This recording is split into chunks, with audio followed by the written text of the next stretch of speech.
Hello student. बहुत बहुत स्वागत है आपके अपने यूट्यूब चैनल जुनून एजुकेशन पॉइंट में।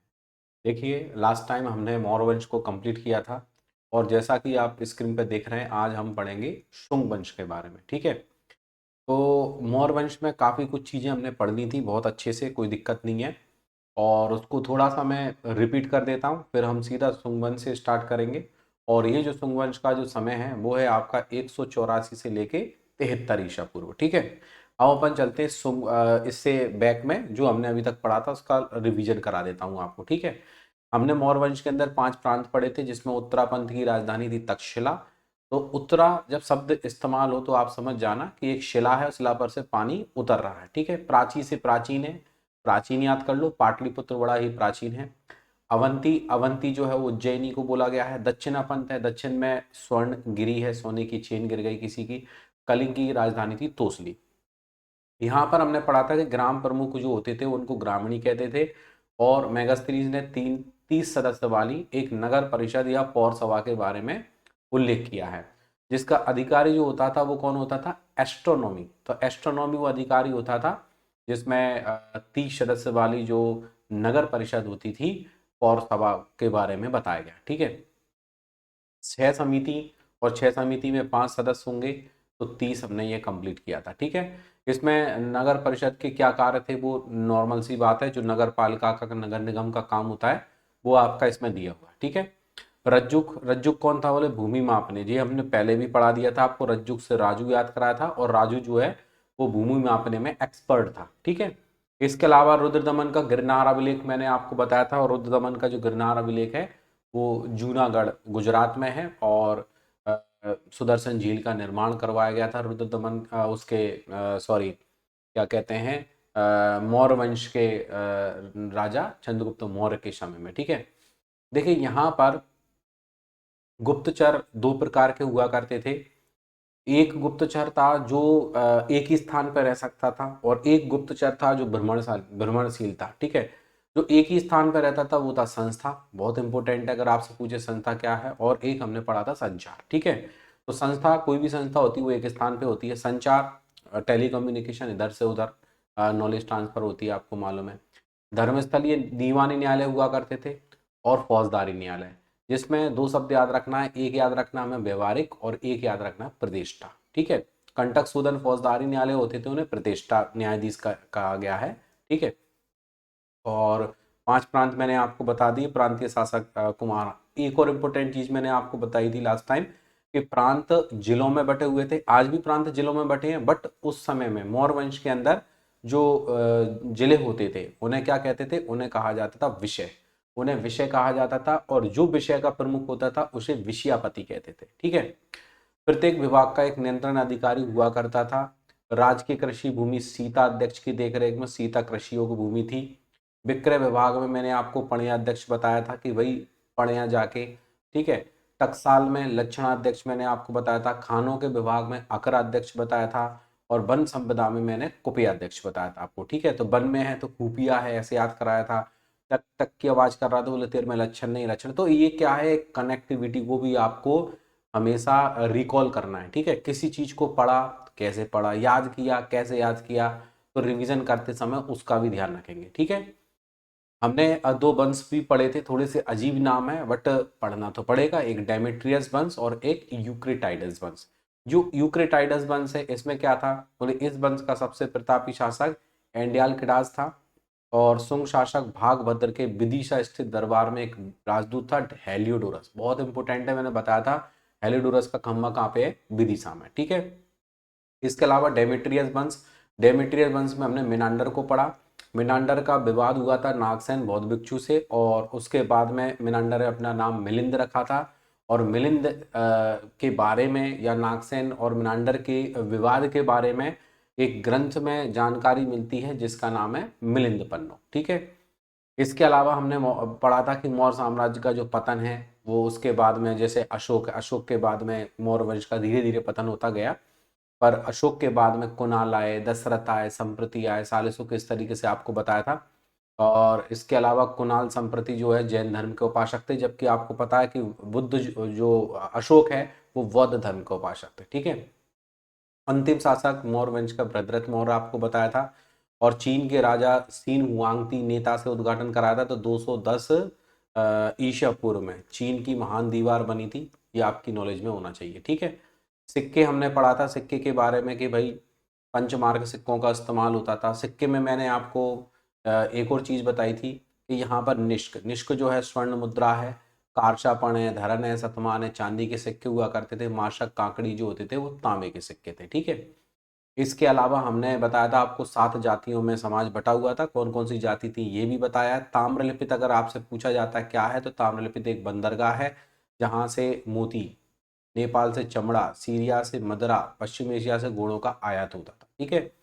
इसके अलावा बिस्टी बहुत इंपॉर्टेंट वर्ड बताया था कि अगर कोई काम करता है, निःशुल्क श्रम करता है, तो कहता है कि यार पता नहीं कहाँ की बेगार, बेगार या बिस्टी कहा गया है जिसमें निःशुल्क श्रम करते हैं।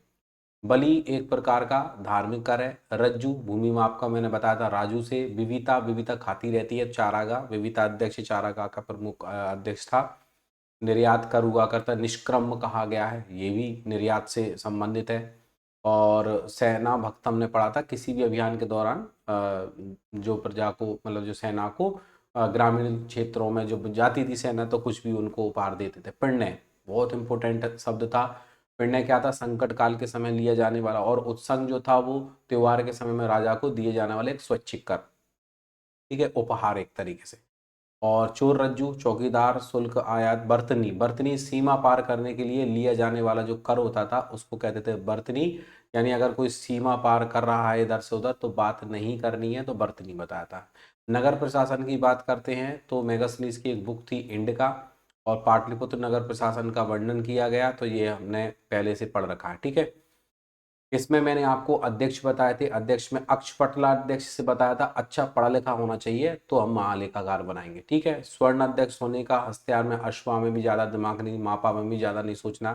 पोतवा अध्यक्ष थोड़ा सा अलग शब्द दिख रहा है, तो पोतवा मापतौल का अध्यक्ष मैंने आपको बताया था, ठीक है।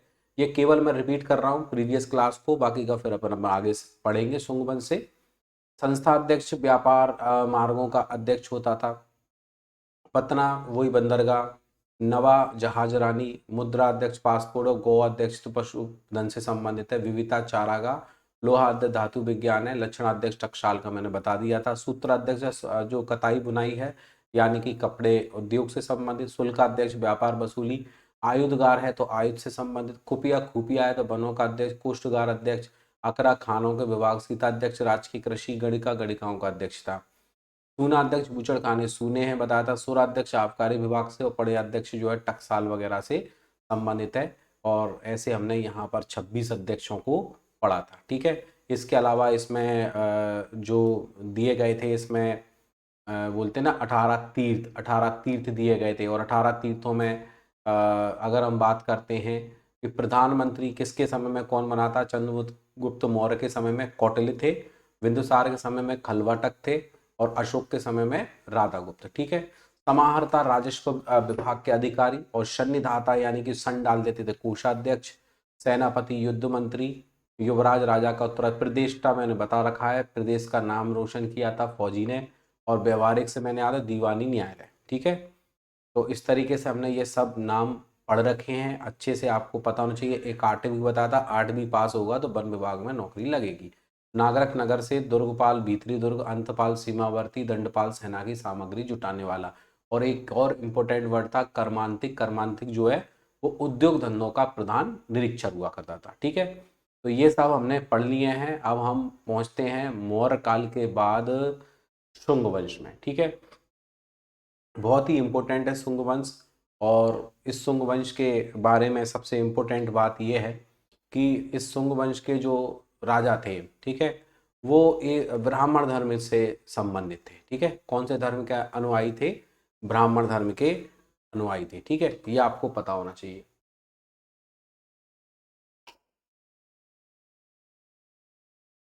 अब देखिए यहाँ पर अगर हम देखें तो 187 यानी 187 ईसा पूर्व, ठीक है, अंतिम मौर्य शासक बृहद्रथ को मार के उसका सेनापति पुष्यमित्र शुंग, पुष्यमित्र शुंग पाटलिपुत्र का राजा बना, ठीक है। और इसने अपनी राजधानी विदिशा बनाई। तो ये बहुत इंपॉर्टेंट है। अगर आपसे क्वेश्चन कर लेते हैं कि शुंग वंश का जो राजा था, संस्थापक था, वो कौन था, तो हमारा आंसर आएगा भैया पुष्यमित्र शुंग। और अगर ये पूछा जाता है कि उसने अपनी राजधानी किसे बनाया, तो उसने राजधानी बनाया विदिशा। ठीक है, विदिशा को अपनी राजधानी बनाया। अब इसमें जो पुष्यमित्र शुंग है, इसका बोले राजकवि एवं एक पुरोहित हुआ करता था पुष्यमित्र शुंग का, और उसका नाम था वही पतंजलि। अब जो पतंजलि के नाम को पढ़ के तुम्हें रामदेव बाबा याद आ जाएंगे, है ना। पतंजलि ने एक बुक लिखी थी योग दर्शन। ओके, योग दर्शन, योग दर्शन बुक लिखी थी। ये योग दर्शन बुक के आधार पे ही रामदेव बाबा ने ये पतंजलि अपना एक उसका कंपनी खड़ी करी है। और दूसरा, योग दर्शन से ही उन्होंने योग के बारे में जानकारी इकट्ठी करी है। ठीक है, तो अब आपको अंदाजा लग गया होगा कि जो पतंजलि जो है ना कितने पुराने है ना। आप कह सकते हो आज मान लीजिए 2025 ये चल रहा है अभी, और ये 184 ईसा पूर्व है। ठीक है, यानी ये ईसा पूर्व में ही ईयर चल रही है पूरी आपकी, समझ गए। तो 180 साल, लगभग 150 साल, चलो मान लो 150 साल ये और 2025 ये, समझ गए। यानी इतने साल पुराना मतलब योग है हमारे हिंदुस्तान के अंदर। सोचिए आप, योग योग कितना पुराना है हमारे हिंदुस्तान में, है ना। तो ये क्या होता है, पढ़ के नॉलेज मिलती है। तो मैंने आपको बताया पुष्यमित्र शुंग के बारे में, पतंजलि मैंने आपको बता दिया कि भाई ये शुंग वंश में हमने पतंजलि को पढ़ा है, जिनकी एक बुक थी योग दर्शन। ओके, शुंग ब्राह्मण वंश के स्थापना की, यानी ब्राह्मण वंश के अनुयायी थे। तो मैंने अभी आपको बता दिया ब्राह्मण धर्म कला संस्कृति के उत्थान का काल माना गया है। तो यहाँ पर क्या है, ब्राह्मण धर्म में कला और संस्कृति को थोड़ा सा और ज्यादा प्रमोट किया गया है। यवन आक्रमणकारी मिनांडर के आक्रमण को पुष्यमित्र शुंग ने विफल किया। अभी हमने डेमिट्रियस वंश पढ़ा था, उसमें हमने मिनांडर को पढ़ा था, वही मिनांडर यहाँ पर है। और इस मिनांडर ने क्या किया था, इस मिनांडर ने पुष्यमित्र शुंग के समय में इसके राज्य में हमला किया था, लेकिन पुष्यमित्र शुंग स्ट्रांग था और इसने इसको हरा दिया। ठीक है, इसको हरा दिया, इसको मिनांडर को, यानी कि मिनांडर इसके राज्य पर शासन नहीं कर पाए। पुष्यमित्र ने 2 अश्वमेध यज्ञ करवाए थे। जो पुष्यमित्र शुंग है उसने 2 अश्वमेध यज्ञ करवाए थे, हमने यज्ञों के बारे में उधर पढ़ लिया था। ठीक है, राजपुरोहित पतंजलि बिल्कुल पढ़ चुके हैं। कई पुराण और स्मृति ग्रंथों की रचना की। एक बहुत ही इंपॉर्टेंट बात यहाँ पे आपको याद रखना है कि सबसे प्राचीन स्मृति ग्रंथ है वो मनुस्मृति है। और मनुस्मृति जो है वो आपको पता है कि एक विधि संहिता है, यानी कानूनी किताब है। ठीक है, तो ये जो मनुस्मृति है, बताते हैं कि ये मनुस्मृति जो लिखा गया है ये ग्रंथ, तो ये शुंग वंश में लिखा गया। ओके, शुंग वंश के समय में लिखा गया है। ये आपकी नॉलेज में होना, सबसे प्राचीन स्मृति ग्रंथ कौन सा है, मनुस्मृति। मनुस्मृति कब लिखा गया था ये ग्रंथ, ये शुंग वंश में। हालांकि फैक्ट वाइज हमने वेद पुराण उपनिषद वगैरह पढ़े हैं, तो वहां भी मनुस्मृति के बारे में पढ़ा है, बट मैंने शायद पहले बताया हो, नहीं बताया तो अभी बता रहा हूं मैं। ठीक है, और वैसे तो जब मैं ये मनुस्मृति बताता हूं तो बता ही देता हूं, लेकिन नहीं बताया तो मैं अभी बता रहा हूं क्योंकि शुंग वंश चल रहा है। तो शुंग वंश के समय में मनुस्मृति ग्रंथ को लिखा गया था, ऐसा भी आपको याद रखना। ठीक है, क्योंकि कई बार ऐसा लगता है कि भाई मनुस्मृति है, ग्रंथ है, तो ये वैदिक काल का होगा, बट यहाँ शुंग काल के समय में। ठीक है, अब देखिए अपन आगे बढ़ते हैं। पुष्यमित्र ने भरुत स्तंभ का निर्माण किया, बहुत ही इंपॉर्टेंट है ये भरुत स्तंभ है, और ये यहाँ पर भरत स्तूप। ठीक है, भरत स्तूप आ जाएगा लिखा हुआ, भरत स्तूप। तो पुष्यमित्र ने क्या किया था, भरुत स्तंभ, भरुत सतना में आता है, तो ये भरत स्तूप की खोज की गई थी सतना में। ठीक है, तो ये भरुत स्तंभ का निर्माण करवाया। पुष्यमित्र ने भरुत व सांची के स्तूपों के अलंकृत द्वार व रेलिंग का निर्माण किया। एक और इम्पोर्टेंट चीज आती है कि सांची स्तूप अशोक ने बनवाया।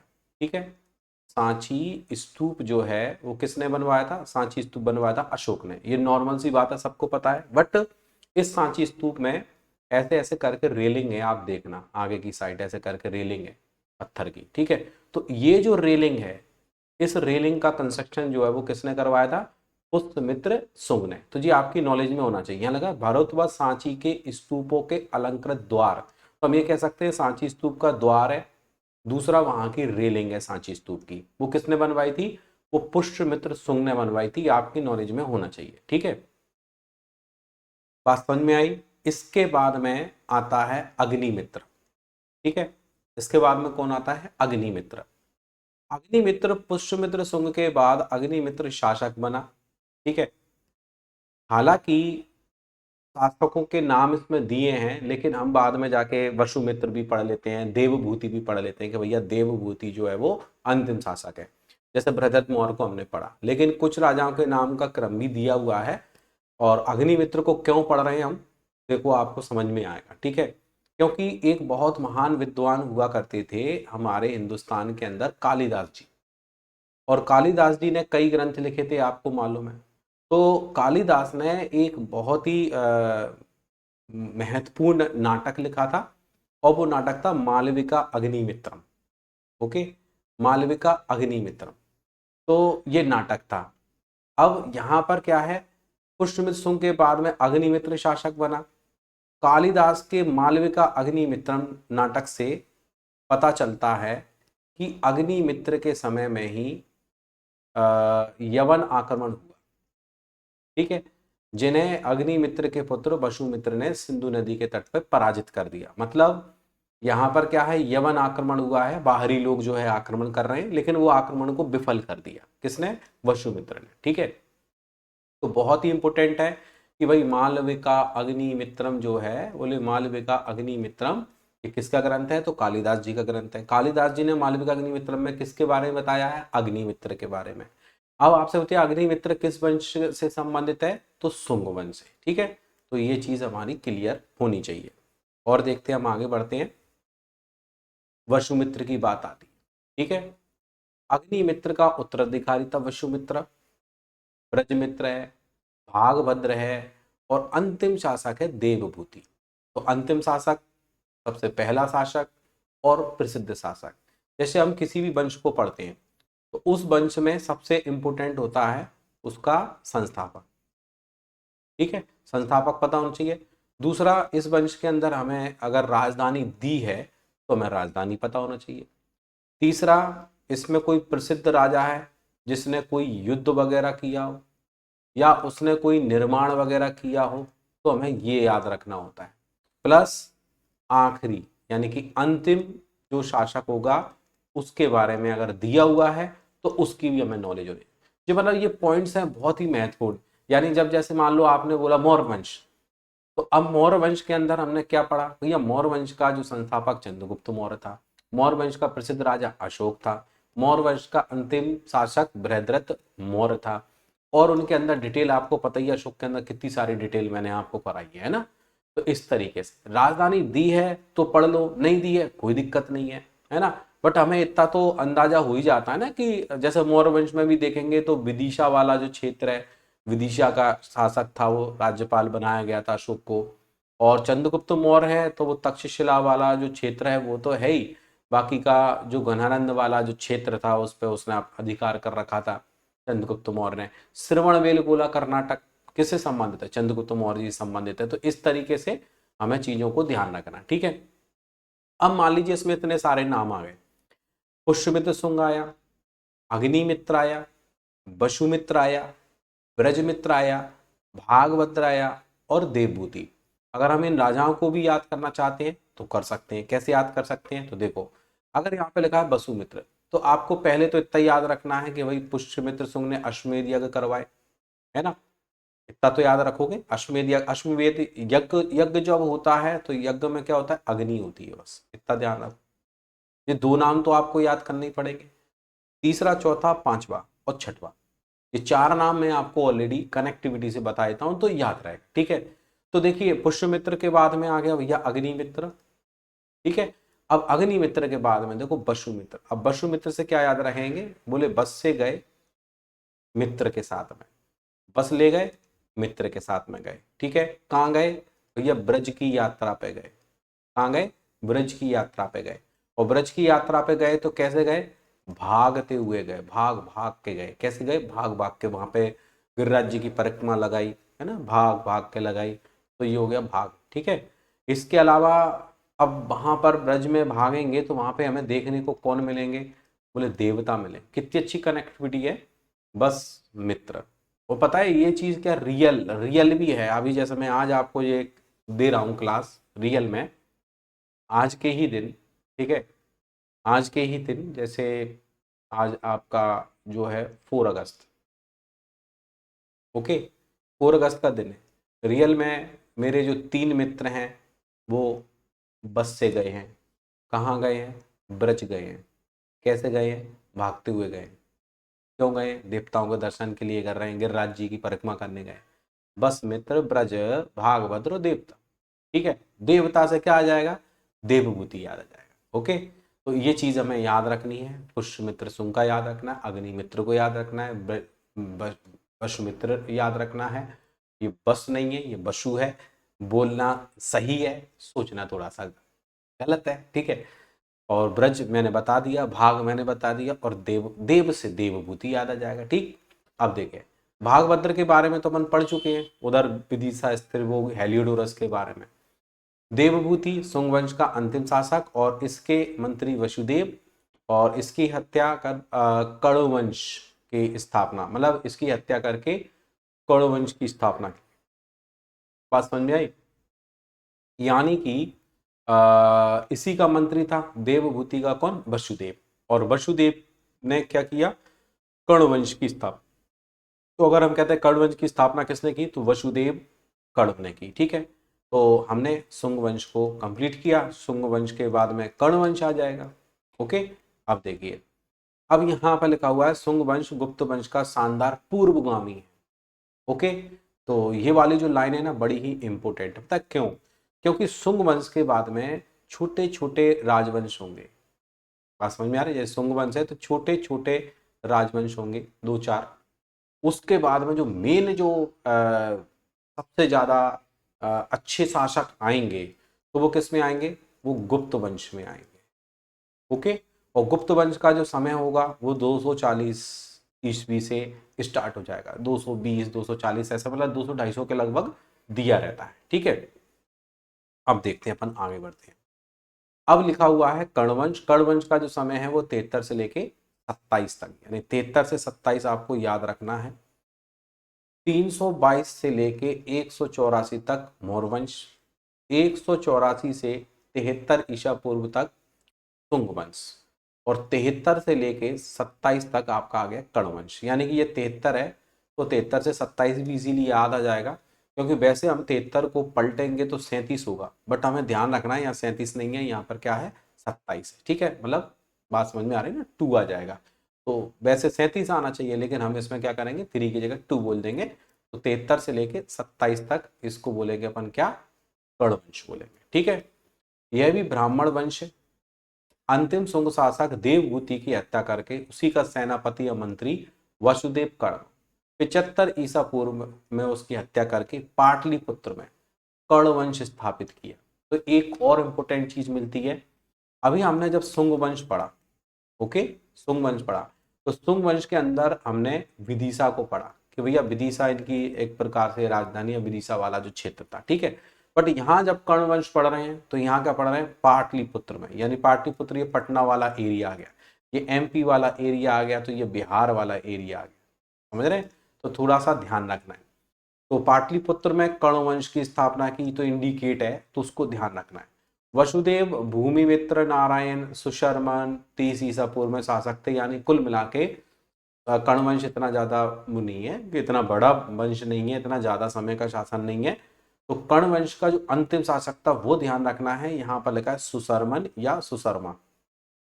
ओके, तो कर्ण वंश का संस्थापक कौन था, वसुदेव कर्ण। ओके, और कर्ण वंश का अंतिम शासक कौन था, सुशर्मन या सुशर्मा। बस ये इतना ध्यान रखोगे, बाकी का कार्यकाल याद रखेंगे 73 से लेकर 27, 73 से लेकर 27 तक। ठीक है, अब यहाँ पर अंतिम शासक सुशर्मा था, उसकी हत्या किसने की, उसी के सामंत, यानी कि सामंतिक अधिकारी हुआ करते थे, उन्हीं के अनुयायी, उनके अंडर में काम करने वाले होते थे। ठीक है, तो सामंत सिमुक या सिंधुक, सिमुक या सिंधुक ने कर दी, जिससे सातवाहन साम्राज्य का प्रारंभ। अब ये इनका एक सीक्वेंस है कि भैया पहले शुंग वंश आएगा, शुंग वंश के बाद में कण्व वंश आएगा, और कण्व वंश के बाद में आंध्र सातवाहन वंश आएगा। वो आंध्र सातवाहन बोलते हैं। और ये सातवाहन वंश के राजाओं ने मतलब आंध्र प्रदेश वाला जो एरिया है उसको कवर करके रखा था अपने हिसाब से, ठीक है। तो ये कण्व वंश की कहानी हो गई। अब ये छोटे छोटा, थोड़ा ऐसा भी नहीं है कि हर एक वंश में तुम्हें बहुत ज़्यादा मटेरियल मिले, जहाँ मिलना चाहिए वहाँ हमने दिया है और वहाँ से प्रश्न बनते हैं। जैसे मौर्य वंश में काफ़ी डिटेल पढ़ी है आपने, ऐसी गुप्त वंश के अंदर काफ़ी डिटेल पढ़ेंगे, ठीक है। और देखो गुप्त काल में एक और चीज़ मैंने आपको प्रीवियस क्लास में बताई, पिछली क्लास में, सिक्के के बारे में, कि मैंने आपको बताया था एक वृषभ मुद्रा थी, ओके, एक मयूर शैली के सिक्के थे और एक व्याघ्र शैली के सिक्के थे। जिसमें वृषभ की बात करते हैं तो एक राजा का नाम आता है भैया स्कंदगुप्त, ओके। और अगर मयूर शैली की बात करते हैं तो यहाँ एक नाम निकल के आता है कुमारगुप्त। और जब व्याघ्र शैली की बात करते हैं तो यहाँ पर एक नाम निकल के आता है चंद्रगुप्त द्वितीय, ओके। चंद्रगुप्त द्वितीय याद रखना है, चंद्रगुप्त द्वितीय के समय में ये सिक्के वगैरह, ठीक है।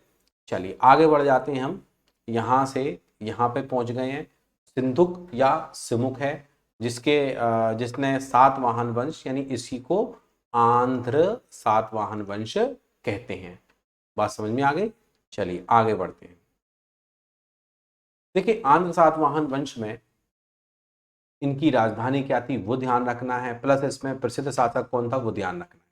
अब जैसे आंध्र सातवाहन वंश लिखा है तो ये भी ब्राह्मण वंशी था, आंध्र भृत्य भी कहा गया है। संस्थापक सिमुक या सिंधुक, ओके। सातवाहनों की राजधानी वर्तमान महाराष्ट्र के प्रतिष्ठान, बहुत ही इंपॉर्टेंट है। तो अगर आपसे कहते हैं कि सातवाहन वंश जो था उसने अपनी राजधानी किसे बनाया, तो उसने अपनी राजधानी बनाया महाराष्ट्र के प्रतिष्ठान को, ठीक है। इस प्रतिष्ठान को मिष्ठान से याद करिए, ठीक है, प्रतिष्ठान को मिष्ठान से याद करिए।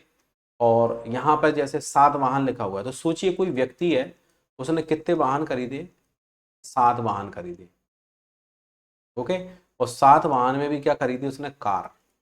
और पता है कैश नहीं दिया उसने, क्या क्या किया, कार लेके चेक दे दिए। तो एक तो उसने 7 वाहन खरीदे और उसने कार लेके चेक दे दी। जो कार लेके चेक, कितना अच्छा शब्द है, देखना ये मैंने क्यों बताया है। ये जो सातवाहन वंश है इनके कारले के चैत्य क्या है, प्रसिद्ध है। देखो मैंने कितना इजी वर्ड बना लिया है ना, कारले के चैत्य प्रसिद्ध है। अगर आपसे कभी ऐसा क्वेश्चन बन जाए पेपर में कि कारले के जो चैत्य हैं उनका संबंध किस वंश से है, तो कारले के जो चैत्य है इनका संबंध है आंध्र सातवाहन वंश से, कारले के चैत्य, ठीक है। अब आप कहेंगे, कुछ लोगों के दिमाग में आएगा सर ये कारले के चैत्य क्या है, तो ये कारले के चैत्य एक हिसाब से ये धार्मिक स्थान है, ओके। अब यहाँ पर हम मंदिर नहीं बोल सकते क्योंकि मंदिर के निर्माण की शैली, शिखर युक्त मंदिर जो हमारे हिंदुस्तान में बनना स्टार्ट हुए थे, ठीक है, शिखर युक्त मंदिर जो हमारे हिंदुस्तान में बने थे तो वो बने थे गुप्त वंश से, ओके, गुप्त वंश से बने थे। तो यहाँ पर कारले के चैत्य जो है वो प्रसिद्ध हैं आन सातवाहन वंश के। दूसरा ये जो चैत्य हैं धार्मिक स्थान हुआ करते थे, जैसे एक ऐसी जगह जहाँ पर मतलब धार्मिक कार्य होता होगा, ठीक है। तो ये बहुत इंपॉर्टेंट है, अपन इसको याद करके रखेंगे, ठीक है। बट मंदिर निर्माण की शैली गुप्त वंश, ठीक है, वो याद रखना है। अब यहाँ पर हमने ये शब्द पढ़े, तो प्रतिष्ठान से मिष्ठान, यानी कि देखो वाहन खरीदेगा साथ तो मिठाई खिलाएगा ना सबको, प्रसाद चढ़ाएगा, तो प्रतिष्ठान यानी मिष्ठान से याद करके रखो, महाराष्ट्र का प्रतिष्ठान, ठीक है। प्रथम प्रसिद्ध शासक शतकर्णी। अब देखो यहाँ पर एक और आइडिया मिलता है, क्या लिखा हुआ, सातवाहन, सातवाहन वंश। सातवाहन वंश में शत शब्द दिख रहा है अपन को, है ना, 7 से सत भी दिख रहा है, तो सत से सत शातकर्णी हो गया, देखो 7 से शातकर्णी, ठीक है।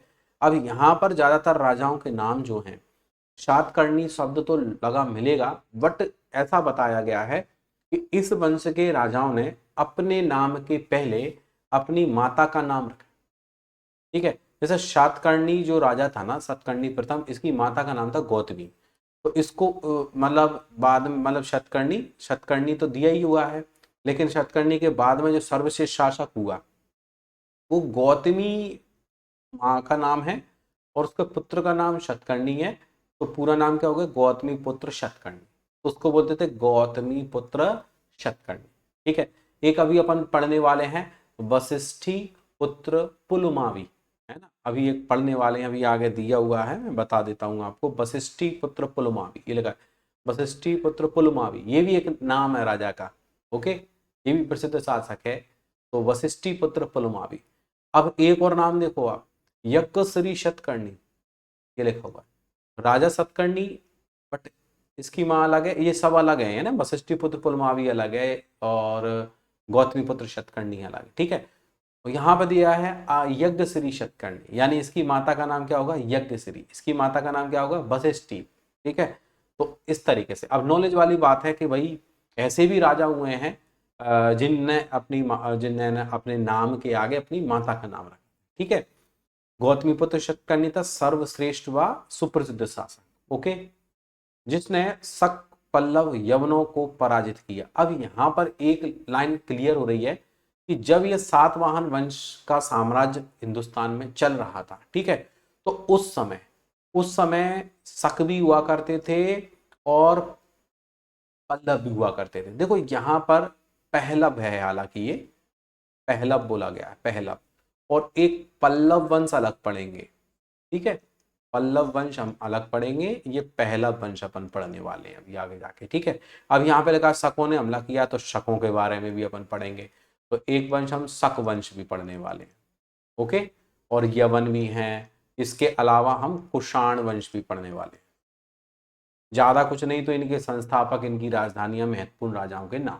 ओके, अब देखिए तो क्या होता है, जैसे जैसे आप आगे बढ़ते जाओगे आपका लोड भी बढ़ता जाएगा। आप कहेंगे यार कहाँ कहाँ की आफतें आ गई, मतलब न्यू स्टूडेंट की बात कर रहा हूँ, क्योंकि देखो मैं जो भी क्लास ले रहा हूँ बिल्कुल नए सिरे से ले रहा हूँ, यानी बिल्कुल नए स्टूडेंट्स को दिमाग में रख के ये क्लास ले रहा हूँ। और आप एक और चीज भी देख रहे होंगे कि मैं सीधा सीधा आपको चीजों पे, मेन मुद्दे पे आ रहा हूँ सीधा सीधा। ये नहीं कि इसमें आपको ज़्यादा लेक्चर दे रहा हूँ, ज़्यादा वो कर रहा हूँ, आपका टाइम वैसे वेस्ट कर रहा हूँ। मेन सीधी पढ़ाई पे क्या चल रहा है क्या नहीं है, जो वो बात की बात है, कोई आपको ज़्यादा वो नहीं, सीधा पढ़ाई, बस सीधा पढ़ना है। रिकॉल किया हमने सबसे पहले कि भैया पहले क्या पढ़ा था, और फिर सीधा मुद्दे पे आ गए, क्योंकि बहुत सारा मटेरियल है भाई। ऐसे ही टाइम ना निकले अपना, जो पढ़ रहे हो कम से कम उसका आपको आउटपुट मिले अच्छे से। ठीक है, तो चीज़ों को क्या है ऐसे ही आपको माइंड में सेट करनी है भाई, है ना। अब देखो यहाँ पे सातवाहन वंश के राजा हो गए, उसकी राजधानी हो गई, उसका एक प्रसिद्ध राजा हो गया शतकर्णी प्रथम है, और गौतमीपुत्र शतकर्णी प्रसिद्ध राजा, आपको पता ही है। यहाँ पर एक चीज और है कि नहपान को भी हराया था। ये नहपान के सिक्के हमारे यहाँ पर मंदसौर से प्राप्त हुए। ठीक है, मंदसौर और उज्जैन में मिले नहपान के सिक्के, मध्य प्रदेश के मंदसौर डिस्ट्रिक्ट में और उज्जैन में, समझे।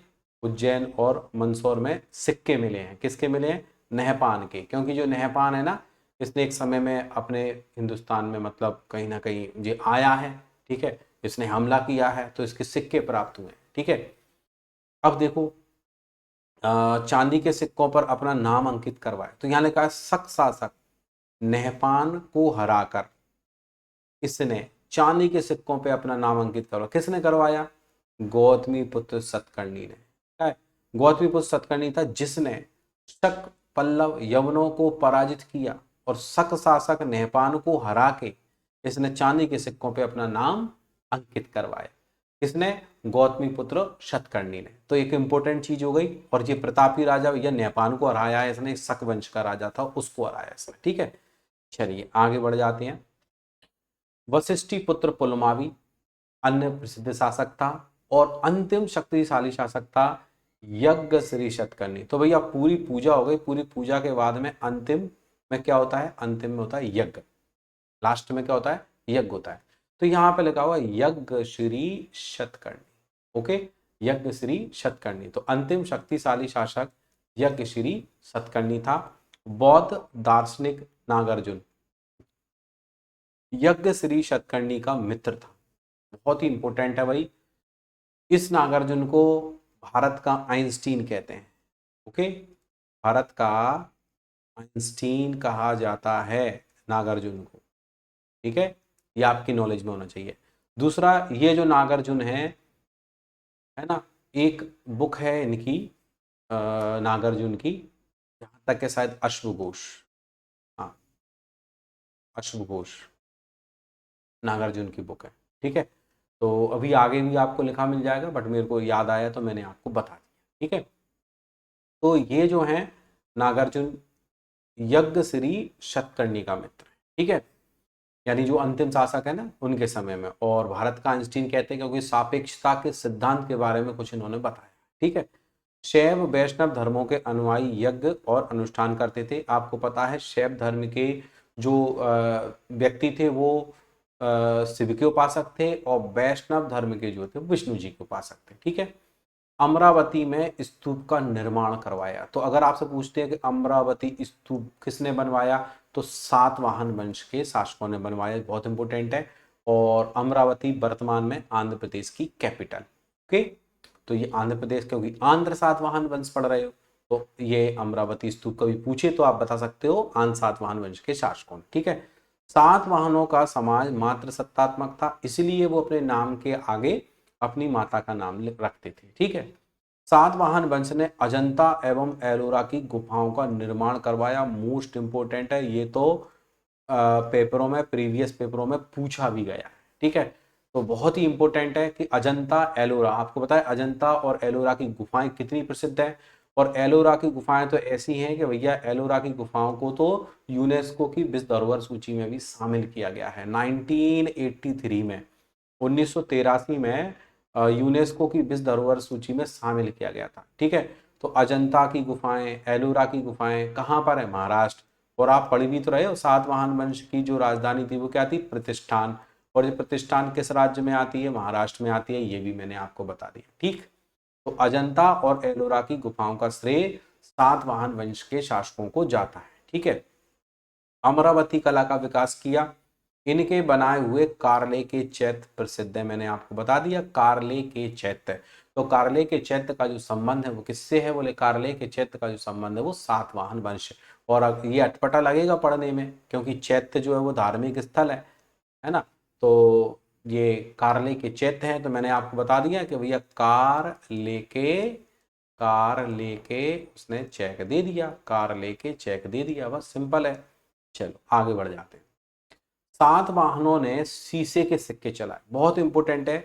7 से 7 वाहन याद रखोगे, और 7 से शीशे के सिक्के। अगर आपसे ये पूछा जाता है कि शीशे के सिक्के का श्रेय किसे जाता है, तो शीशे के जो सिक्के ढलवाए थे वो सातवाहन वंश के शासकों के द्वारा ढाले गए थे। और भारत में सर्वप्रथम सोने के सिक्के यूनानियों ने चलाए थे।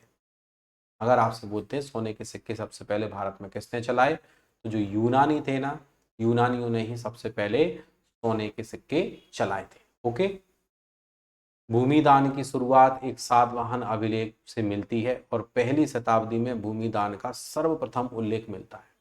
तो जो भूमिदान की शुरुआत हुई, ठीक है, भूमिदान की शुरुआत एक सातवाहन अभिलेख से, मतलब यहाँ से पता चलता है कि ब्राह्मणों को बोलते नहीं है, ब्राह्मण जो होते हैं, जो ब्राह्मण होते हैं उनको गोदान करते हैं, भूमिदान करते हैं। तो जो भूमिदान की जो प्रथा मिलती है, देखा पहली शताब्दी में भूमिदान का सर्वप्रथम उल्लेख मिलता है। तो ये पहली शताब्दी आप समझ गए होंगे कि आखिरी में जा रहे हैं हम, है ना, माइनस वाला पूरा हमने कंप्लीट करा है और प्लस में जा रहे हैं। ठीक है, पहली शताब्दी दी हुई है। अब देखिए, सातवाहन साहित्य प्राकृत भाषा में, जबकि लिपि ब्राह्मी थी, तो ये चीज हम उधर भी पढ़ चुके हैं, तो इधर भी पढ़ रहे हैं। ठीक है, अब यहाँ पर एक शब्द लिखा हुआ भाई, हाल। हाल, ठीक है, ये हाल हल्की हाल वाला हाल नहीं है, ये हाल जो है एक शासक का नाम है। और इस हाल ने एक बहुत ही इंपॉर्टेंट ग्रंथ लिखा है, नीचे मैंने येलो कलर में दे दिया है, गाथा सप्तशती। ओके, यानी अगर आपसे ये पूछा जाता है कि गाथा सप्तशती जो है वो किसका ग्रंथ है, तो गाथा सप्तशती सातवाहन शासक हाल का ग्रंथ है। अब क्या हो रहा है, अब आप जो चीजें पढ़ रहे हो तो आपको कुछ प्राचीन भारत के ग्रंथों की भी नॉलेज हो रही है कि हाँ भाई ये ग्रंथ इन्होंने लिखे हैं। जैसे हमने एक अर्थशास्त्र पढ़ा, वो चाणक्य ने लिखा। एक हमने योग दर्शन पढ़ा, वो जो है अभी हमने पढ़ा था योग दर्शन पतंजलि के द्वारा। ठीक है, हमने एक इंडिका बुक पढ़ी मेगास्थनीज के द्वारा लिखी गई। ठीक है, और दूसरा हम गाथा सप्तशती पढ़ रहे हैं। एक मैंने अश्वघोष बताई नागार्जुन की। तो ऐसे करके ये जो नेम मिल रहा है ना, इनको आप याद रखेंगे, इनके बारे में ध्यान रखेंगे। ठीक है, क्योंकि प्रश्न बनते हैं वही यहाँ से। ठीक है, तो यहाँ पर हमने क्या पढ़ा, हमने सातवाहन वंश के शासकों में, अब आप समझ गए होंगे कि सातवाहन वंश भी इंपॉर्टेंट है। ठीक है, तो शतकर्णी आपको याद रखना है, गौतमी पुत्र शतकर्णी याद रखना है, वशिष्ठी पुत्र पुलमावी याद रखना है, यज्ञश्री शतकर्णी याद रखना है। इसके अलावा हमने ये भी याद रखना है कि शीशे के सिक्के चलाए गए थे, कारले के चैत्य इनके प्रसिद्ध हैं, अजंता और एलोरा की गुफाओं का निर्माण सातवाहन वंश के शासकों ने कराया था। ठीक है, और देखिए यहां पर नाम दे दिए गए हैं, शतकर्णी प्रथम, गौतमी पुत्र शतकर्णी, वशिष्ठी पुत्र पुलमावी, शिव श्री शतकर्णी भी आया, यज्ञ श्री शतकर्णी अंतिम लिखा हुआ है। ठीक, तो ये चीज याद रखनी है। अब मैंने हालांकि 1 2 3 4 नाम तो दे दिए, शिव श्री शतकर्णी है तो यज्ञ के पहले है। ठीक है, और यहाँ पे देखो एक और अच्छी बात है, इनका कार्यकाल, इनका कार्यकाल, ये और अच्छी बात है। अब जो तुम्हें याद नहीं करना, वरना तुम सोचो अरे सर इनका कार्यकाल क्या, अरे क्रम पढ़ लो, जहां पर रिक्वायरमेंट होगी कि आपको पढ़ना है वहां पर कराएंगे। आप इनका क्रम याद कर लो कि पहले सतकर्णी, फिर गौतमी पुत्र शतकर्णी, वशिष्ठी पुत्र पुलमावी। हालांकि ये शतकर्णी गौतमी पुत्र शतकर्णी यही होना चाहिए हालांकि। ठीक है, और मैं देख लूंगा, कंफर्म कर लूंगा। तो आप तो ऐसे ही याद रखो, शतकर्णी गौतमी पुत्र शतकर्णी, वशिष्ठी पुत्र पुलमावी, शिव श्री शतकर्णी और यज्ञश्री शतकर्णी अंतिम शासक।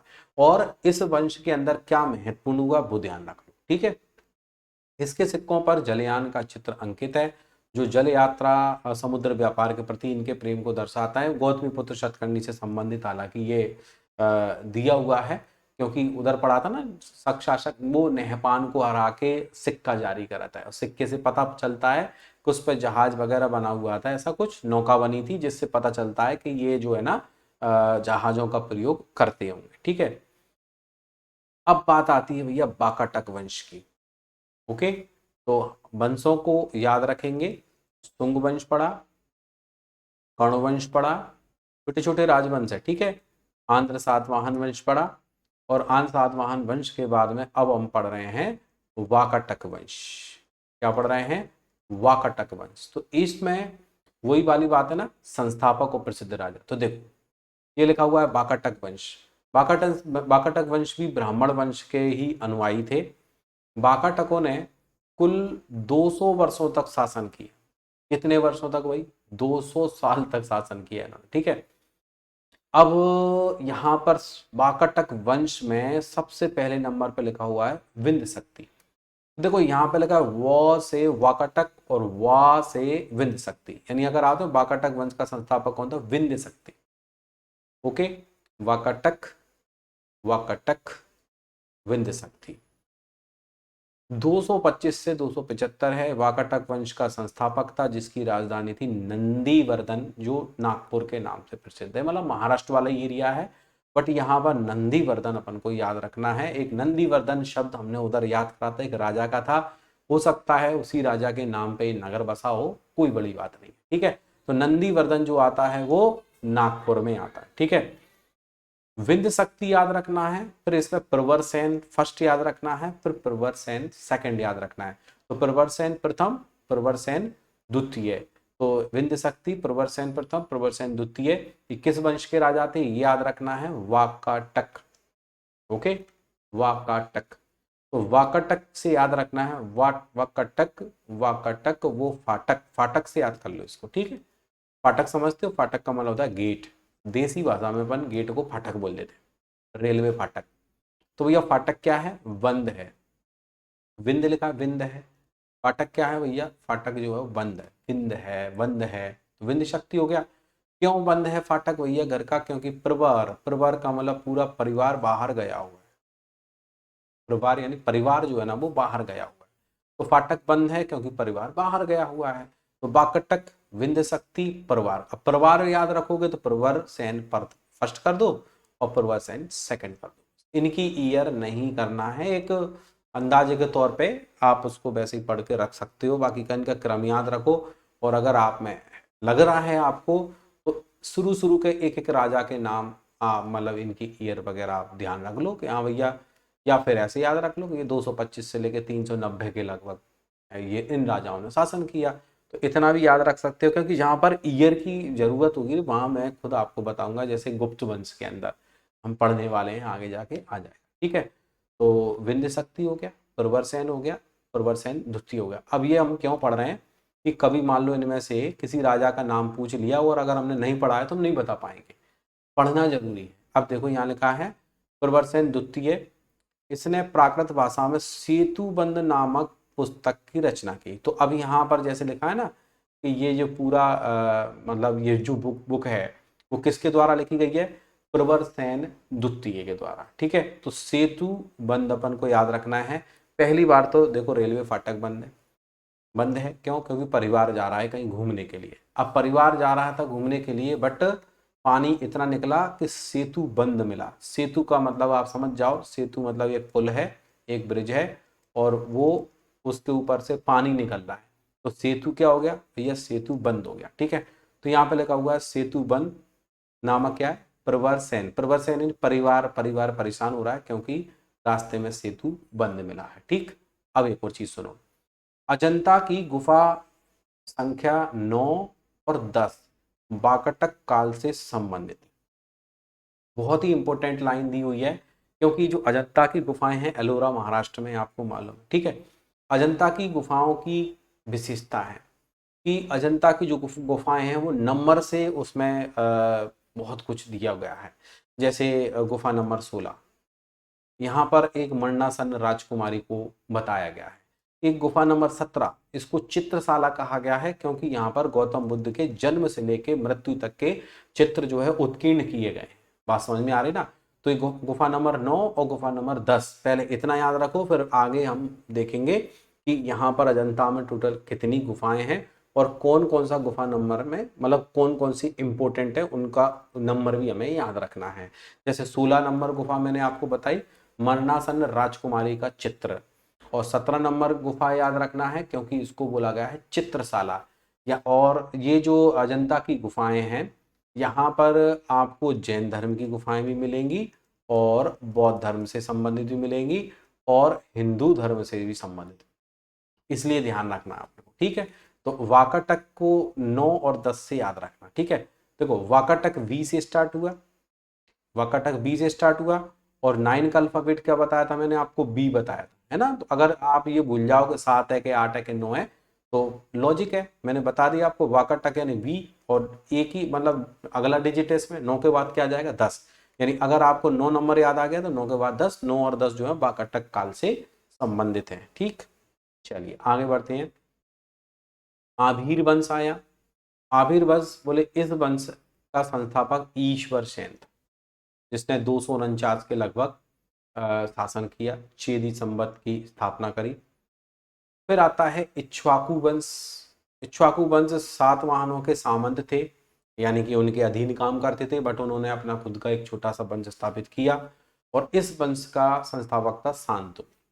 इस वंश का संस्थापक कौन था? इस वंश का संस्थापक था शांतनु। ठीक है, तो देखो आभीर वंश का भी याद करा देता हूं और इक्ष्वाकु से भी याद करा देता हूं। ठीक है, तो आभीर वंश का संस्थापक था ईश्वर सेन। ठीक है, आभीर से याद रखेंगे। सोचिए कोई एक दोस्त अपने दोस्त को बता रहा है आभीर का मतलब, बोले अभी अभी, अभी अभी मैं ईश्वर से मिल के आ रहा हूं। इससे मिल के आ रहा हूं, ईश्वर से। तो दोस्त कहता अबे तू ईश्वर से मिल के आ रहा है, क्या ऊपर चला गया था? बोले हाँ, कुछ समय के लिए मेरी आंख बंद हो गई थी, सांस बंद हो गई थी, और मैं एकदम से स्वर्ग में गया, स्वर्ग में ईश्वर के दर्शन किए और वापस से फिर मेरी आंख खुल गई। ठीक है, तो बोला ऐसा होता है क्या? पता नहीं मेरे साथ, तो बोले ऐसा हुआ, तो ईश्वर से मिल के आ रहा हूँ, आभी आभी, आभी आभी, आभी आभी। ठीक है, तो आभीर वंश का संस्थापक तो याद कर ही लो ना, ईश्वर सेन। 249 के लगभग है, और ये कलचुरी होगा जहाँ तक है। ठीक है, कलचुरी चेदी संवत की स्थापना करी थी। ठीक है, ये चेदी संवत इतना इंपॉर्टेंट नहीं है, क्योंकि हम अभी शक संवत पढ़ने वाले हैं, ये बहुत इंपॉर्टेंट है, प्लस विक्रम संवत पढ़ने वाले हैं, ये बहुत इंपॉर्टेंट है, प्लस हम गुप्त संवत पढ़ने वाले हैं, हिजरी संवत पढ़ने वाले हैं। तो जो संवत इंपॉर्टेंट है वो ऑलरेडी मैं आपको करा दूँ, ठीक है। इक्ष्वाकु वंश है, सातवाहनों के सामंत थे। इक्ष्वाकु वंश का संस्थापक याद कर लो, शांतनुल। जैसे कोई चोर है, वो रास्ते में किसी व्यक्ति को रोकता है, उसकी गर्दन पे चाकू रखता है और उससे कहता है जानी ये क्या है, वो कहता है चाकू है, इक्ष्वाकु, ठीक है। तो कहता है ये क्या है, ये चाकू है। तो बोले ये चाकू है ना, तो बिल्कुल शांत हो जा और जल्दी से तेरे बैग में जो पैसे हैं वो मेरे को दे दे, ठीक है। शांत मूल, यानी शांत मूल को बिल्कुल शांत मिल, तू बिल्कुल शांत रहना, बिल्कुल शांत रहना, वरना ये चाकू से तेरी गर्दन, समझ रहा है ना। तो चाकू रखता है गर्दन पे और वो शांत हो जाता है, बिल्कुल शांत रहे, आवाज मत कर देना, चाकू तेरी गर्दन पे रखा है, जल्दी से जो पैसे हैं मेरे को दे दे, ठीक है। तो इक्ष्वाकु वंश हो गया, आविर वंश हो गया, याद करके रखना है। इधर मैंने आपको वाकटक, वास फाटक बंद था, विंध्य शक्ति बताया, परिवार कहीं गया था, प्रवरसेन याद कराया। प्रवरसेन द्वितीय पे आ जाओगे, यहाँ पर सेतुबंध नाम को अपन को इससे संबंधित है, तो ये याद करना है, ठीक है। इसके अलावा सातवाहन वंश है तो शतकर्णी याद रखना है, गौतमी पुत्र शतकर्णी, वशिष्ठी पुत्र पुलमावी, शिवश्री शतकर्णी और यज्ञश्री शतकर्णी। और यज्ञश्री शतकर्णी जो है वो अंतिम शासक है, ये आपकी नॉलेज में होना चाहिए, ठीक है। हालवी एक महान साहित्यकार कवि थे और हाल ने एक ग्रंथ लिखा था, कौन सा, गाथा सप्तशती। अब गाथा सप्तशती में सातवाहन वंश के राजाओं के बारे में लिखा होगा गारंटी से, ठीक है। और देखते हैं, ये चीज हो गई। इसके बाद चेदी वंश लिखा हुआ है, फिर प्राचीन भारत में, चलो ठीक है, चेदी वंश को और पढ़ते हैं, ठीक है। चेदी वंश पे ही फिनिश करूंगा, क्योंकि ये आपके क्या है, 4-5 वंश हो गए ना, और इन राजाओं के नाम है तो कंफ्यूजन क्रिएट होगा। तो थोड़ा खाओ, कम खाओ, अच्छा खाओ, उतना ही खाओ जितना आप पचा सको, और उतना ही पढ़ो जितना आप अच्छे से याद कर सको, क्योंकि more study more confusion, no study no confusion, ठीक है। तो ये क्या होगा कि जैसे ये 4-5 वंश पढ़ लिए, तो ये क्लियर कर लो आप, है ना, एक दिन में इनको बढ़िया से क्लियर कर लो कि भैया शुंग वंश का संस्थापक ये है, इसमें महत्वपूर्ण राजा है, फिर कर्ण वंश का ये है। देखो हमने काफी छोटे छोटे राजवंश है, कोई ज्यादा वो नहीं, तो हमने शुंग वंश को पढ़ा है, हमने कर्ण वंश को पढ़ा है, हमने सातवाहन वंश को पढ़ा है, हमने वाकाटक वंश को पढ़ा है, हमने इक्ष्वाकु वंश को भी पढ़ा है, और हमने आभीर वंश को भी पढ़ा है। ओके, 1 2 3 4 5 6 और चेदी वंश को भी पढ़ रहे हैं, तो इतने वंश हो गए ना, तो कंफ्यूजन क्रिएट होगा, तो इसलिए आपको ये और कंप्लीट करा रहा हूँ मैं, ठीक है। बाकी का फिर अपन उधर पर्शियन वगैरह वो पढ़ेंगे और फिर गुप्त काल पे आ जाएंगे। अब देखो, कलिंग के चेदी वंश का संस्थापक महामेघवाहन। ओके, अब आपको पता है, कलिंग से आपको याद आ गया होगा यार, कलिंग का एक राजा था खारवेल। ओके, कलिंग का एक राजा था खारवेल, और इस खारवेल को अशोक ने हराया था, क्योंकि 261 ईसा पूर्व में कलिंग का युद्ध हुआ था, ये वही है, ठीक है। बट क्या है, अगर आपसे ये पूछ ले कि खारवेल किस वंश का राजा था, तो आपके दिमाग में आ जाना चाहिए चेदी वंश का राजा था। खारवेल किस वंश का राजा था, चेदी वंश का राजा था, ठीक है। अगर आपसे कलिंग जो था उसके जो क्षेत्र है वो उड़ीसा ही है। ओके, कलिंग उड़ीसा में आता है। बट क्या है, इनका संस्थापक कौन था, महामेघवाहन। अब इनका इस वंश का तीसरा शासक खारवेल था, क्योंकि देखो महामेघवाहन को भी कोई नहीं समझता और ना चेदी वंश को समझता, लेकिन खारवेल का नाम ज्यादा लोग समझते हैं, क्यों, क्योंकि कलिंग के युद्ध का संबंध है इससे। बट ये खारवेल जो है वो चेदी वंश का राजा रहा है, लेकिन तीसरे नंबर का, ठीक है। अगर आपसे कहें चेदी वंश का संस्थापक कौन था, तो चेदी वंश का संस्थापक था महामेघवाहन। क्या नाम दिया हुआ है, महामेघवाहन। और इस वंश का जो तीसरा शासक है वो है खारवेल, जिसका हाथी गुम्फा अभिलेख अपन पहले भी पढ़ चुके हैं।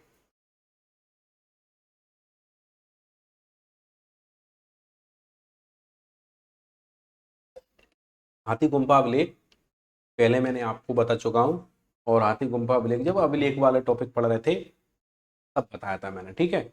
चलिए आगे बढ़ते हैं।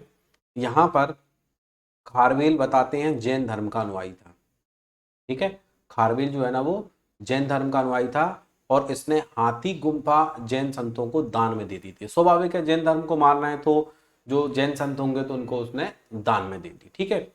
खारवेल के शासन में कलिंग शक्तिशाली व समृद्ध राज्य बन गया। यानी जो खारवेल है ना, तो खारवेल के समय में कलिंग बड़ा ही शक्तिशाली क्षेत्र था उस समय में, और इसी को हरा दिया था किसने? अशोक ने। ठीक, तो हमने क्या पढ़ा? चेदी वंश का संस्थापक महामेघवाहन, तीसरा राजा खारवेल। ठीक है, हाथी गुम्फा अभिलेख पूर्व में पढ़ चुके हैं। अगर आपसे कहें ये किस धर्म को मानता था? जैन धर्म को। बौद्ध बौद्ध धर्म को मानते थे अशोक। ठीक है, तो एक मतलब वो जैन धर्म को मानते थे, बौद्ध धर्म को मानता था अशोक, और दोनों में युद्ध हुआ था। ठीक है, ये प्राचीन भारत में कई विदेशी आक्रमण हुए, तो विदेशी में पर्शियन, डेरियस फर्स्ट सेकंड दिया हुआ है, और ईरानी हमने क्या सीखा, यूनानी हमने क्या सीखा, ये दिया हुआ है। सिकंदर की थोड़ी सी डिटेल दी गई है, मिनांडर और उनको हमने पढ़ लिया है, यूनानियों का क्या प्रभाव है ये दिया गया है। फिर शक वगैरह के बाद अभी काफ़ी कुछ दिया हुआ है भाई, है ना, सीट में काफ़ी कुछ है अभी। बट क्या है, ये जो मैंने अभी आपको बताए हैं, ठीक है, ये मैंने आपको बताए, आप इनको अच्छे से रिकॉल करें, रिपीट करें, बार बार इनको पढ़ें बढ़िया से, है ना। संस्थापक कौन है, महत्वपूर्ण राजा कौन है, क्योंकि जब तक आप घर पे स्वयं नहीं पढ़ोगे और उसको रिवीजन नहीं करोगे नोट से, तो ये आपके माइंड में नहीं बैठेंगे भाई। और एक बार पढ़ के रख दिया साइड में तो नहीं बैठेंगे, थोड़ा सा अपन को क्या करना पड़ेगा, उसको रनिंग में रखना पड़ेगा, रिवीजन में। ठीक है, तो ये चीज़ मैंने आपको बता दी, एक बार रिपीट कर देता हूँ।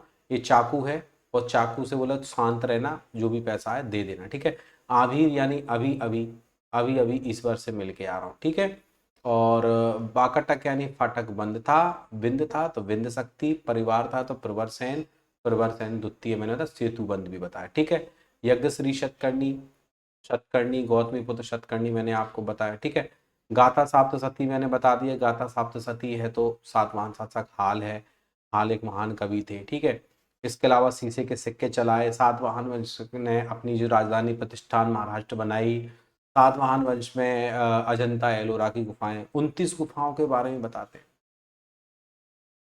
है ना, 29 गुफा के बारे में बताते हैं, 29 गुफाएं। ठीक है, इसमें भी गुफा नंबर 16, 17, 9, 10 ऐसे करके। ठीक है, और सातवाहन वंश ब्राह्मण वंश था, ये आपको पता है। आंध्र पृथ्वी इसको कहा गया है सिंधुक या सिमुक, बहुत इंपॉर्टेंट है, सिंधुक या सिमुक जो है वो सातवाहन वंश का संस्थापक है, क्योंकि ये सिंधुक और सिमुक है। सातवाहन वंश से पहले कड़वंश था, कड़वंश में वसुदेव कण्व था, वो था इसमें सबसे पहले इसमें वसुदेव कण्व संस्थापक हो गया। सुशर्मा, सुशर्मा की हत्या करके, ठीक है, सुशर्मन, सुशर्मन शासक था, और सुशर्मा की हत्या करके सातवाहन वंश की स्थापना जिसे सिंधुक या सिमुक, ठीक है, सिमुक ने कर दी थी। ठीक है, इसके अलावा इसमें मैंने आपको बताया था वश में जा रहे थे मित्र, ब्रज है ब्रजमित्र, भागभद्र है, और देवभूति। ठीक है, इसके अलावा अग्निमित्र है, तो अग्निमित्र पुष्यमित्र शुंग के बाद में अग्निमित्र शासक बना, ये याद रखना है। मालविक अग्निमित्र इसी संबंधित है। शुंग वंश के राजाओं ने अपनी राजधानी जो है किसे बनाया था? विदिशा को बनाया था। ठीक है, और शुंग वंश का जो समय है कब से कब तक है? 184 से 73 है। अब देखो क्या होता है, जब अपन पढ़ाई करते हैं ना, रनिंग में पढ़ाई चलती है, तो बीच में कुछ हर्डल्स भी आते हैं भाई। ठीक है, हर्डल्स का मतलब थोड़ा सा व्यवधान उत्पन्न होता है, थोड़ा सा अटपटे कुछ वर्ड्स आते हैं, बोरियत भी फील होती है कुछ टॉपिक्स पे। बट क्या है, कुछ ऐसे भी आ जाते हैं जिन्हें बड़ा इंटरेस्ट आता है, जैसे मौर्य वंश पढ़ा होगा, बड़ा इंटरेस्ट आया। बट ये छोटे छोटे राजवंश में कन्फ्यूजन क्रिएट होगा। बट क्या है, ये 2 दिन की क्लास, जैसे आज और कल, तो कल जहाँ तक है छोटे छोटे जो राजवंश है कल फिनिश होके गुप्त काल पे हम कल पहुंच जाएंगे। ठीक है, तो अभी आज हम यहीं पे फिनिश कर रहे हैं जितना भी हमने आज पढ़ा हुआ है। ठीक है, छोटे छोटे राजवंश है, इनको बढ़िया, अगर फिर भी तुम्हें याद नहीं होता, वंश लिख लो, वंश में राजाओं के नाम लिख लो, बस अकेला, डिटेल मतलब अलग से शॉर्ट नोट्स बना लो, इस वंश का ये था, इसके बाद ये, बस वंश, वंशों का क्रम लिख लो, वंश लिख लिया, फिर राजा लिख लिए, फिर वंश लिख लिए, फिर राजा, ऐसे करके। चाहे तो ऐसे करके भी बना सकते हो, जैसे ये मौर्य वंश लिख दिया अपन, है ना, मौर्य वंश लिख दिया, एक पेज पे ही काम हो जाएगा तुम्हारा, एक पेज पे ही सब राजाओं के नाम, यहाँ पर जो भी राजाओं के नाम थे वो लिख दो। फिर इसके बाद में अगला वंश कौन सा था? जैसे शुंग वंश था मान लीजिए ना, तो शुंग वंश है तो शुंग वंश के राजाओं के नाम उसके सामने लिख दो। फिर एरो बना के कर्ण वंश था तो कर्ण वंश के राजाओं के नाम, है ना, ऐसे करके लिख लो। तो उससे क्या होगा, एक पेज लगा दे, दीवार पे चिपका दो, ज़्यादा दिक्कत आए, फर्स्ट टाइम अगर कोई पढ़ रहा हो दीवार पे चिपका दो राजाओं के नाम, और जब भी समय मिले उनका रिवीजन कर लो। तो आपको जब इनके क्रम याद हो जाएगा, राजाओं के नाम याद हो जाएंगे, तो आपको बेनिफिट मिलेगा। ठीक है भाई, तो आज की क्लास मैं यहीं फिनिश करता हूँ। जितना भी आज आपको कराया है उसका बढ़िया से आपको रिवीजन करना है, और बस ऐसे ही रेगुलर आप पढ़ते रहिए और मैं ऐसे ही पढ़ाता रहूँगा। बस ये है कि कंसिस्टेंसी बहुत ज़रूरी है आपकी पढ़ाई में, रेगुलर रिवीजन भी बहुत ज़रूरी है। ठीक है, मिलते हैं नेक्स्ट वीडियो में। बहुत बहुत धन्यवाद, शुक्रिया, जय हिंद।